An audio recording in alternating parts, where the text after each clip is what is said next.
कधीच नाही चुकणार तुमचे फेवरेट टीव्ही शोज झी5 सोबत, तेही एकदम फ्री. नाही, असं नाही अधिपती, तुम्ही खूप चुकीचं बोलताय. तुम्ही म्हणताय तुम्ही बाबांना ओळखलंय म्हणून, पण मला नाही वाटत तसं. अहो, साधी गोष्ट घ्या, आता भुवनेश्वरी मॅडमनी आपल्याला रीत पाळायला बाहेर पाठवलं होतं, तेव्हा बाबांनी किती प्रयत्न केले आपल्याला मदत करायचे, आठवतंय तुम्हाला? तुम्ही म्हणताय तसं त्यांचं जर दगडाचं काळीज असलं असतं तर त्यांनी हे सगळं केलं असतं का? वकिली करू नका तुम्ही. चारुलता मॅडमची बी करू नका आणि आमच्या बाबाची तर अजिबातच करू नका. तुम्ही खरंच त्यांच्या भानगडीत पडू नका. नवरा बायको आहेत ना ते दोघं. हा, नवरा बायको आहेत, आपल्यापेक्षा मोठे आहेत, वडीलधारे आहेत. हा, मग वडीलधाऱ्यासनी कळते की त्यांचं त्यांचं काय करायचं आणि काय नाही, ते आपण मध्ये पडायला नको. कसं बोलताय तुम्ही अधिपती? कुठल्या तरी अनोळखी माणसांविषयी आपण बोलतोय का? आपण आपल्या आई बाबांबद्दल बोलतोय ना. आपलं कर्तव्य आहे ना काहीतरी, आणि कर्तव्याचं जाऊ द्या, मला मनापासून करायचंय त्यांच्यासाठी, कारण मला त्रास होतोय बघ. अहो, तुम्हाला त्रास झाला की आम्हाला बी त्रास होतोय ना. आणि हे बघा, जी गोष्ट होणारच नाही ती गोष्ट करायच्या मागे तुम्ही का लागलाय मला सांगा. मला एक साधी गोष्ट सांगा, आमच्या आई साहेब एवढी वर्ष या घरात होत्या. हा, त्यांनी आमच्यासाठी, या घरासाठी, चारवाज सूर्यवंशीसाठी 1000 गोष्टी केल्या, तरी वट्ट समजून घेतलं नाही आमच्या बाबाने त्यांना. आणि आता काल आल्यात चारुलता मॅडम, त्यांना काय ढेकळ समजून घेणार आहे आमचा बाबा?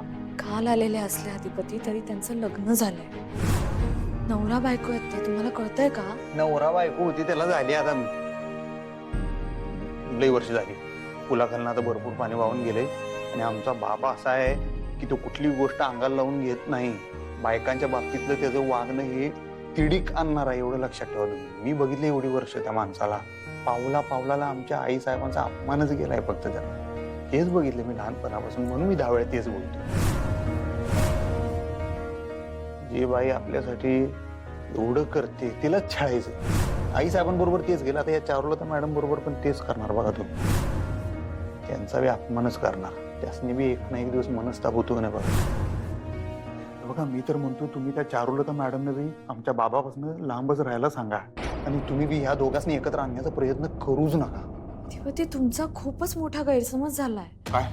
असं काहीच नाही. बाबांनी कधीच आईंचा अपमान केलेला नाही, आणि आत्ताही त्यांना असंच वाटतंय की पूर्वीसारखं सगळं छान आनंदी व्हावं. त्यांना मनापासून वाटतंय.